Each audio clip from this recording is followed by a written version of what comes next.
Okay, for the month of love, aka February, I have decided to really focus on three things. The first thing is I want to make the most favorite recipes of my most favorite people, people that I love, because food is a total love language. And we are starting out strong with my daughter. So today I want to show you how to make Copycat Raising Cane's crispy fried chicken sandwich. And while we're making it together, I want to tell you a few things about my most favorite daughter. And yes, she's my only daughter, but that doesn't matter. I'm starting this recipe by taking 5 boneless, skinless chicken breasts and I'm just cutting them into 3 to 4 chicken strips. As you can see here, after I do the strips, I set them to the side and cut the next boneless, skinless chicken breast into my chicken strips. So let me tell you a little bit about Ava. Ava loves fried chicken. It doesn't matter if it's wings, nuggets, strips on a sandwich or on a salad. If it's fried chicken, she is all in. She even likes to eat fried chicken at the Mexican restaurant covered in queso and on top of rice. And because she's such a fan of fried chicken, we've spent many lunches and dinners on our travels at fast food restaurants that offer that very thing. And we have a couple of favorite places, and Raising Cane's is one of them. I think it's because they do chicken and they do it right. And although you're probably here for the chicken sandwich recipe, you're actually going to see my complete meal, so buckle up, Buttercup, and enjoy the ride. So I have 2 pots of vegetable oil on the stove because I will be frying my chicken in one and I will be frying homemade French fries in the other. Then in the back, there's my chicken. In the back, you saw me put some water in a pot. I'm also going to be making some sweet tea. Now, to our chicken strips, I'm going to be adding 3 eggs. And I learned this trick the other day and it totally works. If you crack the eggs against one another, you don't get shell in your mixture. That little kitchen hack has not failed me yet because sometimes when you crack it against the counter or the side of a bowl, little pieces of the eggshell chip into your recipe. All right, now I'm adding the garlic powder and the onion powder, and then I'm going to add some Tony seasoning. This is just a seasoning salt. It's a Cajun one. I love it. If you're from Louisiana, you would totally understand this. And if not, there is no hate directed at you in any way. Then I'm going to take a separate bowl and put about 2 cups of self-rising flour. I don't really measure, but I'm trying to remember to give you some ballpark measurements. Of course, if you get through your recipe or halfway done and you realize you need more flour, just pour it into the bowl. No big deal. While my oil is getting hot, I'm just taking some paper towels here and I'm putting them on my cutting board. This is a place for me to take the fried chicken strips out and let the excess grease drain. Now, a lot of people do this on a sheet tray, a baking sheet, or like a plate, but I prefer to take fried items on my cutting board. It doesn't make a mess. I don't have anything to wash, and the board itself absorbs the oil, and that's a good thing. Now that I think my oil is hot enough, I'm going to take my chicken, which I mixed the egg mixture and all the seasonings together by hand, and then I washed my hands. I'm going to take each piece of chicken and I'm going to dip it in the self-rising flour, coat it completely, and shake off the excess. Now you can check to see if your temperature is right with a flick of some of the flour, and if it sizzles and bubbles, it's ready.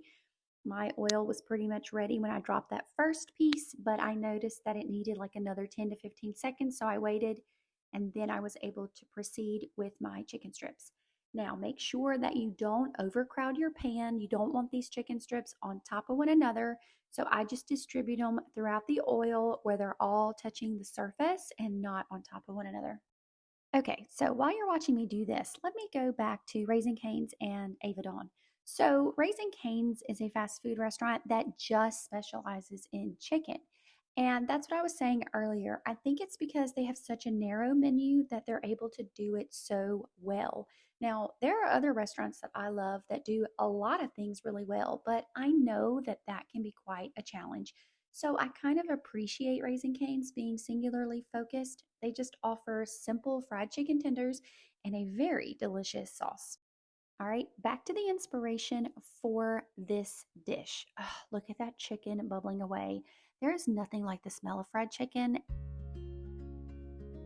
And then I'm gonna go over here to my table and I'm gonna start on my homemade French fries. I'm just gonna peel and cut these potatoes.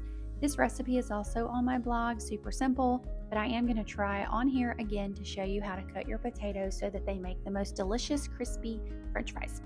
Okay, now we can officially go back to Ava. Ava is my second born child, and she is full of life and adventure. She is super sweet, and if you notice at the beginning of this video, there was a Valentine basket on my table. That's because we just went to church on Sunday, and she walks up to me after church and says, "Here you go, Mom. Here is your early Valentine gift." I, of course, was shocked and surprised and told her, "Please don't waste your money on me. Don't spend your money on me. Save it for yourself." And she looked at me and said, "I'm not wasting my money." And then I accepted the gift, even though I really wish she would have spent it on herself. But that's just Ava. She is just so sweet. She is always up for anything that I introduce to her. If it's a new food that she has never had before, or it's strange or unfamiliar, it doesn't matter. She will try it for me. If it's a new place that we're going to travel to and she's never been there, that's okay. She is ready to go. She's got her bags packed and she's all in. If it's an activity that might seem intimidating or scary, no worries. Ava is always up for the challenge. She is just so willing to experience things, and I love that about her. And not because it reminds me of myself, although it does, but also because I know that she will live life to the fullest. And I believe that is what life is all about. So I'm just continuing to cut these potatoes, and they are going to be cooked and fried and finished about the same time as my chicken. So again, we've talked before about when you're cooking a meal, try to time your different items so that they finish at about the same time. That way nothing is sitting there and getting cold. So I went back over after cutting potatoes and I went to check my first batch of chicken strips, and they're looking good. And they're probably done at this point, but I wanted them to get a little bit more of a golden brown color. So I'm going to let them go a few more minutes, and I'm coming back over here to the potatoes. I don't know if you saw that, but basically I cut the potato in half, and then I take each half and cut it 3 more times. And then I turn those halves on the side and cut them twice. Yeah, it's really not confusing, but I could see where you might be a little intimidated by it. So just watch. Cut the potato in half, take the 2 halves. I'm going to cut it once, twice, depending on how big it is. Okay, and the ends I take off and slice right there. I sliced them 2 more times. And then I take that end and sliced it just once. And then that middle piece I sliced twice. That potato was kind of small, so there was only one middle piece. But a lot of times when I slice my potatoes, there's more than that. But I don't ever leave the ends on the potato when I'm cutting them into fries, because it's rounded and uneven and you can hurt yourself. You can really accidentally cut yourself. So always remove those ends and cut them separately. And now I am happy with the golden color on our chicken strips. So I'm just going to take them out of the fryer. Okay, let's talk a little bit more about this copycat version of the Raising Cane's crispy fried chicken sandwich. So, what makes my version of this fried chicken sandwich a copycat of Raising Cane's is the sauce. Okay, once you taste their sauce, there's truly no turning back. It kind of reminds me of a jazzed up version of Thousand Island dressing, which I am a huge fan of. And I know that might sound kind of crazy to hear, but it's true. The main ingredients are pretty much the same. They both start with mayonnaise and ketchup. And then after that, the flavor depends completely on whatever acids and seasonings that you add.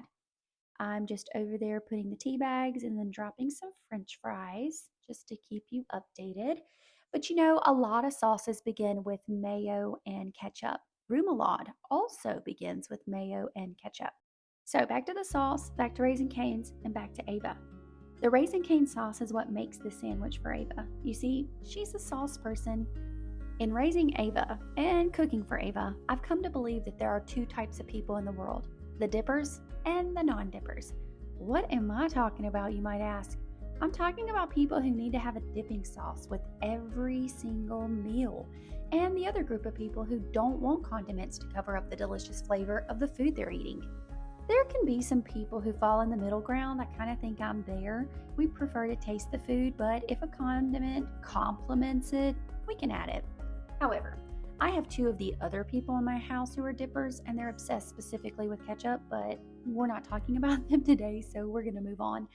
I am just dipping and dredging. That is the fancy term, dredging, whenever you're dipping flour, something into flour after you have dipped it into egg. And I'm just dipping that second batch of chicken in the self-rising flour and dropping it into the hot oil. And on the back of the stove there, I put 2 tea bags into my boiling water because I'm making 2 pitchers of sweet tea. Well, technically, they're not both sweet. One is sweet, one is unsweet because I like unsweet tea. And I'm just going to take my tongs and move those french fries around. You want to make sure, just like the chicken, they're not on top of each other and they're separated, and give them a good zhuzh with some instrument. And I like to use tongs. I'm going to go back here and peel and cut and wash more potatoes because my people love them. They love them. They eat their weight in homemade french fries. All right, back to this sauce.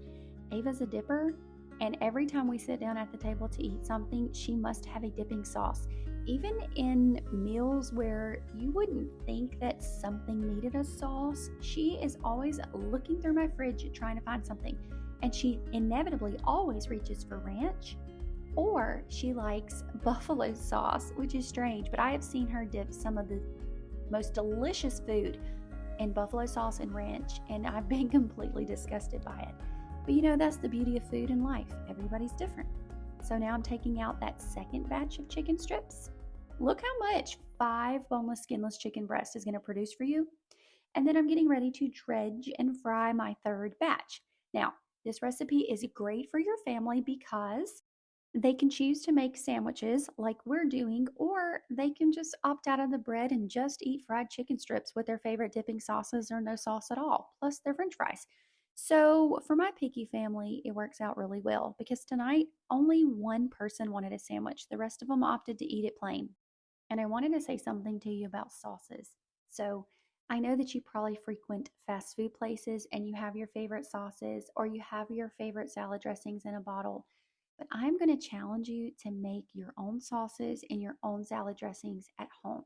You might say, oh, yeah, there's not that big of a difference, or the taste is not so much that I would even notice or recognize. But I'm here to tell you that it's totally not true. A homemade salad dressing will elevate your salad game 1,000%, and you will never want to go back to that bottle. And then the same thing with sauces. And what's great about it when you make it at home is it's totally customizable. Not to mention, if you ever take a peek at the back of those bottles and see what all's in there to preserve them, might make you rethink what you're putting into your body. So I'm taking out my first batch of french fries and I'm going to show you up close what they look like. They're golden and they're crispy and they're so good. And as soon as they come out of the fryer and onto the paper towel lined cutting board, I like to take some Tony seasoning salt and sprinkle it on top because while they're wet with the grease, the seasoning salt sticks to them and it is so good. And if you've been around for very long on my channel, you've heard me speak about my picky family that I love so much, but they drive me absolutely bonkers. Let me give you an example with french fries. I have 2 people who love crispy french fries. I have one person who prefers soggy french fries, and I have another person who doesn't like homemade french fries at all. They only want to eat french fries from a restaurant. So, whenever I'm cooking or frying anything, I try to keep everyone in mind and I'll let some of the french fries cook a little bit longer so that they're much crispier. And then I try to keep some of the other ones a little bit softer. Y'all, cooking for my family is a total juggling act. And I don't know, after doing it for this long, I feel like I've become a professional, but I can totally relate to any of you that have picky people. I'm just going to clean up my potato station, and I like to keep a ton of Walmart bags. Every time we go shopping, they give us a lot of them and I keep them. I use them for trash bags and I use them in the kitchen all the time to help me out. So I'm going to fill it up and throw it away. And now I'm going to go and make the tea. I don't measure this, but it's because I've been using this tea pitcher for so long that I know how much I need for sweet tea. And I'm going to pour half of this hot tea mixture over the sugar, and then the other one, I'm going to pour it into an empty pitcher. Remember, I'm making unsweet tea there. After getting the tea divided evenly, and yes, I do press on those tea bags to get all of their goodness out, but I am very careful not to bust them because I don't want tea granules in the bottom of my tea. That's really gross. Anyways, I stir it really well, and then I'm going to take my water and fill the pitcher up. And the way that I can keep our tea separated in the fridge is the color of the lid. So the sweet tea has a white lid on it, just like that. And the unsweet tea has a red lid on it, which means stop, do not pour. This is mom's tea, and you will not like it. I'm just waiting on those french fries. So I'm going to go ahead and set the table. We always set the table. I don't know if that's strange or weird. I grew up eating around the dinner table with my family. My kids are going to get the same experience. And so I just make sure that that's a part of our everyday life as much as possible, unless it's basketball season and we're eating nachos every night of the week for dinner, which sounds fun, but it gets old really fast. And remember, my people are sauce people, and there are french fries on the table. So, out of the fridge, I'm grabbing everything I can think to put on the table for them to dip, but also all the things that we're going to need to make our Raising Cane Copycat sauce and what we're going to need to put on our sandwiches. So let's make that sauce. We're going to take some mayonnaise, some ketchup, some pepperoncini juice, Cavender's seasoning, Worcestershire sauce, garlic powder, and onion powder. Give that a really good mix. You could add black pepper if you wanted to. I like it, but I don't think it needs any salt. You can taste and see. Our chicken strips are done. Our french fries are done. Look how delicious, crispy, and golden everything is, y'all. So good. All right, let's make the sandwich. I'm going to take some of my sauce and put it on each side of the bun like that. I'm going to layer my lettuce. I'm using romaine. I like the crispness of it. And then a tomato. It's optional. It's up to you. I put pickles on the top bun, and look, 4 fit perfectly. Then my chicken strips, and because I don't like them sticking way off the sandwich, I tore them in half. So really 1.5 chicken strips was enough for this one sandwich. Pop that top on, and oh my goodness, give it a little squishy squish with your hand to make sure it stays together. And then you can add extra sauce. I knew my daughter would want it. And there it is with the fries. Let's make food for the people we love. Here you go, Ava.